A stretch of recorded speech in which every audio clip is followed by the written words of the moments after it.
Hey, what's up, guys? Back from New York Regionals. Jeff here from TLE. Just giving you a quick regional report on the deck I played. I decided to play Rocket Bestial this weekend. I have been playing the Runic Sprite, but I wanted to give it a break and try something new. So I'm just going to go ahead and get right into the deck list and then go over my matchups a little bit. 3 Bestial Sonrir, 3 Bestial Magna Hut, and 3 Bestial Druidswarm. I maxed out on all the Bestials, so that way I play against tier, I have the best chance to interrupt them and stop them on their plays. While they were good, you'll see in the rest of my deck I have Rockets in here too. I feel like the Rockets didn't really perform that well, and I would have rather just played a Bestial Dragon deck. But that's something I might showcase later. And then 2 Lubellion, because I played the full 9, I feel like I didn't need a 3rd Lubellion, and this was pretty good for the whole day. And then to get into the Chaos Dragon portion, 1 Levianeer, 1 Wiver Burster, 1 Clap Serpent, 1 Armageddon, 1 Noctovision as an extender, and 3 Seafort. Seafort still is really good, it overperformed. I don't think I drew the Noctovision once.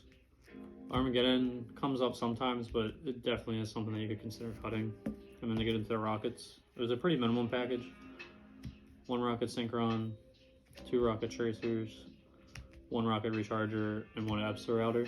My friend was playing 2. I had cut the second one to make room for more Bestials, which I do not regret, because after I entered the tournament, I realized pretty soon that the Rockets are just pretty useless if you go second. They're really strong going first, because they let you make Borderland Dragon, but going second, they just didn't perform well enough for me, and I ended up starting them out a lot. Spells, that's all the monsters. Besides hand traps, there's some hand traps.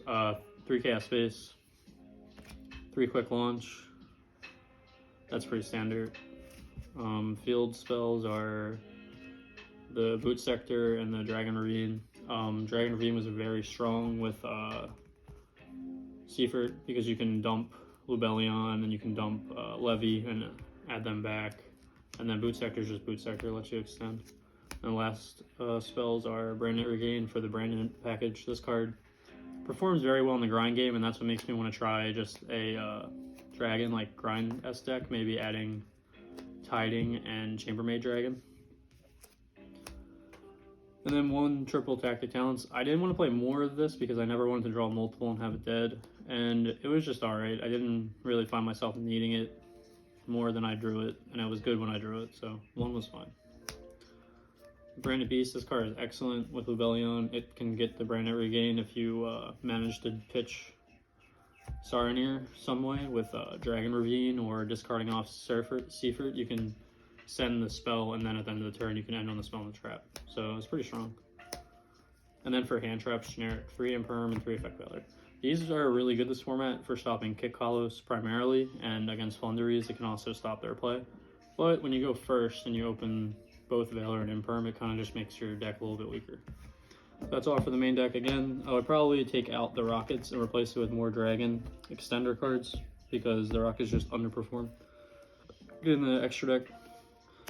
1 Striker Dragon, 1 Pitsy, 1 Romulus, 1 IP, 1 Dark Charmer, 1 Quad Whirl, 2 Heretic Seal. So in the grindier version that I'm suggesting, this will be more impactful, but I never actually made the second one.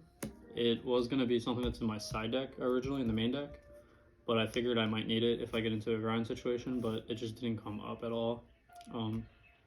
I would even think about playing Avermax because of the IP, just so you have like some kind of auto win to go into on your opponent's turn. Avermax is really strong right now. Unicorn, Triple Burst, and Access Code. Access Code was good until it wasn't, because most of your deck is dark monsters in the extra deck outside of, I guess, the Romulus. So when you go into Access Code, it doesn't really pop the whole board like it normally does, so it was kind of underwhelming for me. Whirlwind, this card is fantastic. It's pretty much how you win all your games, the main combo. You guys should know it. If not, I could make a video. Just leave some comments, let me know. So, like, yeah, this card ends the games, but it also, like, leaves you very open to getting super polyed, getting lava golem, just, like, you're kind of all in when you go for this. So I liked it, but it could be better is what I'm trying to say. Savage.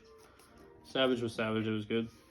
Baron, I made that alongside Borderland a couple times, but still, even though that plays around super poly, against tier limit, they can just set up and then super poly with that because it's a dark monster. And then the last card was the Willow to grab something out of my opponent's graveyard, but never actually came up most of the time. I would maybe want Beatrice over that so I can like access my grave more. And then for the side deck, I played 3 Nib, which goes with the 3 Gamma and the Driver. The reasoning I picked this is because they're the most high impact, and I figured if I was going to add more hand traps besides the Imperm or the Valor, I needed something that was going to just stop the game, from like stop them from continuing their progress their game state. So that's why I went with these. And then for back row removal, we had 2 Lightning Storm.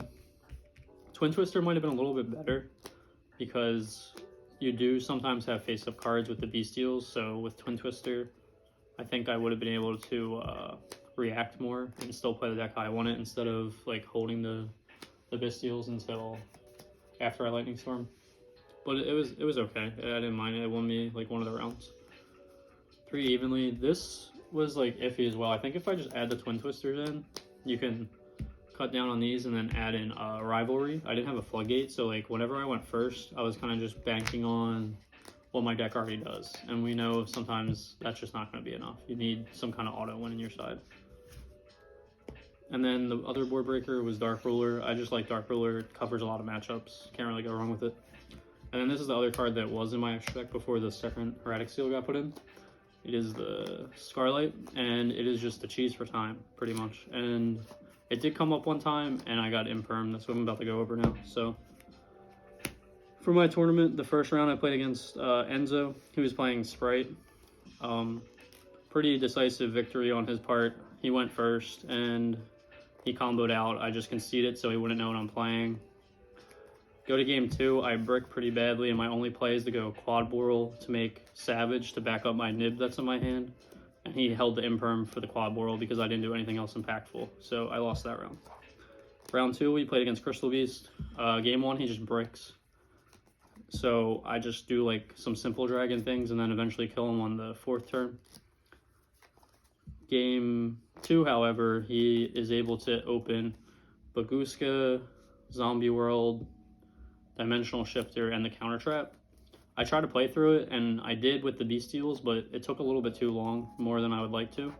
So by the time we started game 3, there's only about 2 or 3 minutes. So I went to go for the Scarlight play, hoping he doesn't draw D-Shifter or Imperm, but he had it, so that was a draw right there, because we both won a game. Go into round 3, I go against Tiras Jizu, and this is when my day really started to go downhill, because Super Poly is really good no matter what board you make with this monster, because it's a dark.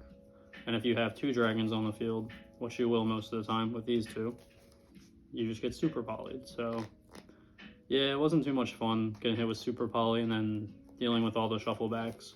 That match was almost a draw, but the second game I was able to just get an access code playoff, which put me up in life through like 4 or 5 interactions, but he still had 2 minutes on the clock to just kill the access code and simply attack and get back up on life. So that was that round.